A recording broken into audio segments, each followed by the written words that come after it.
आज हम पढ़ेंगे जीव विज्ञान। जीव विज्ञान के अंतर्गत हम पढ़ेंगे इसकी शुरुआत से जीवधारियों का जो अध्ययन होता है वही क्या होता है, जीव विज्ञान होता है। यानी जीव विज्ञान के अंतर्गत हम जीवधारियों का अध्ययन करते हैं। ये जीव विज्ञान शब्द है ना, इसको अंग्रेजी में बायोलॉजी कहते हैं, जो दो शब्दों से मिलकर बना है, बायो प्लस लॉगस। बायो का अर्थ होता है जीवन और लॉगस का अर्थ होता है अध्ययन या स्टडी करना, यानी स्टडी ऑफ लाइफ ही क्या है, जीव विज्ञान है। जीव विज्ञान का पिता अरस्तु को कहा जाता है, द फादर ऑफ बायोलॉजी। ठीक है। जीव विज्ञान, जीव के अंतर्गत दो चीज़ें शामिल होती हैं, एक तो जंतु आते हैं जिन्हें एनिमल्स कहते हैं, दूसरे आते हैं प्लांट जिन्हें पादप कहते हैं।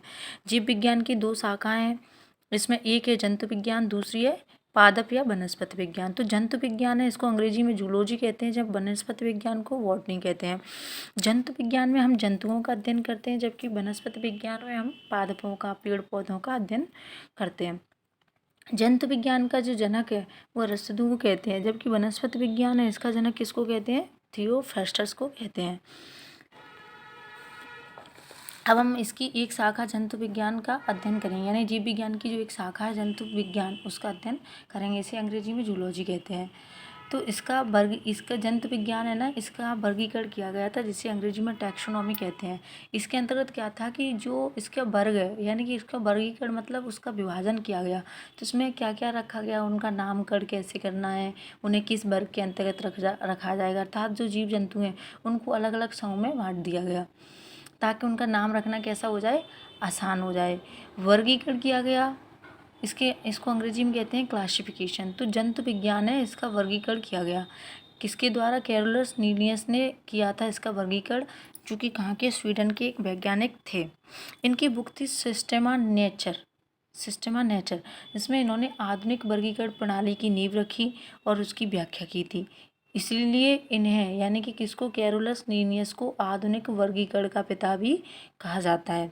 संपूर्ण जीव जगत को इन्होंने दो भागों में विभाजित किया, एक जंतु जगत, एक पादप जगत। जंतु जगत को अंग्रेजी में एनिमल किंगडम कहते हैं, जबकि पादप जगत को प्लांट किंगडम कहते हैं।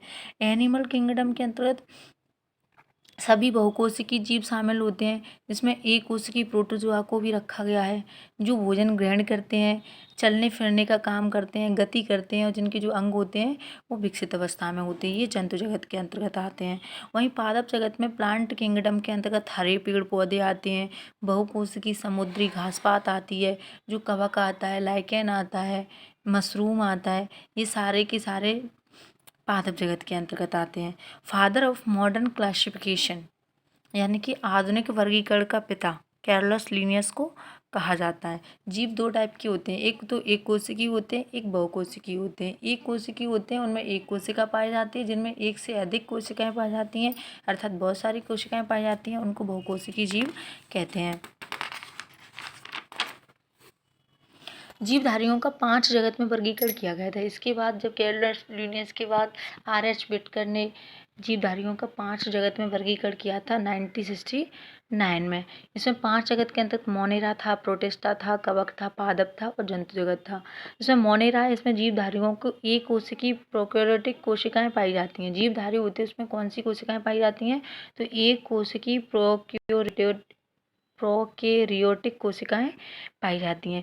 इसमें जो केंद्रक होता है वो आरंभिक केंद्रक होता है, यानी कि बाद में जो केंद्रक होता है ना वो विलुप्त हो जाता है। ठीक है। इसके अंतर्गत जैसे जीवाणु हो गया, साइनोबैक्टीरिया होगा, आर्कीबैक्टीरिया होगा, तंतुमय जो जीवाणु होते हैं वो शामिल रहते हैं। दूसरा है प्रोटिस्टा। इसके अंतर्गत एक कोशिकीय यूकेरियोटिक कोशिकाएं पाई जाती हैं, जो कि पूर्ण, इसमें जो केंद्रक होता है ना वो पूर्ण विकसित होता है, पूर्ण विकसित केंद्रक पाया जाता है। ठीक है। इसके अंतर्गत जैसे अमीबा, पैरामीशियम, यूग्लिना को तो पादप और जंतु जगत के बीच की कड़ी माना जाता है, अर्थात ना तो इसको पादप माना जाता है ना ही जंतु जगत, यानी दोनों के बीच की कड़ी है, यानी कि दोनों का सम्मिलित स्वरूप है ये। अब यूकेरियोटिक जीव, अब कवक,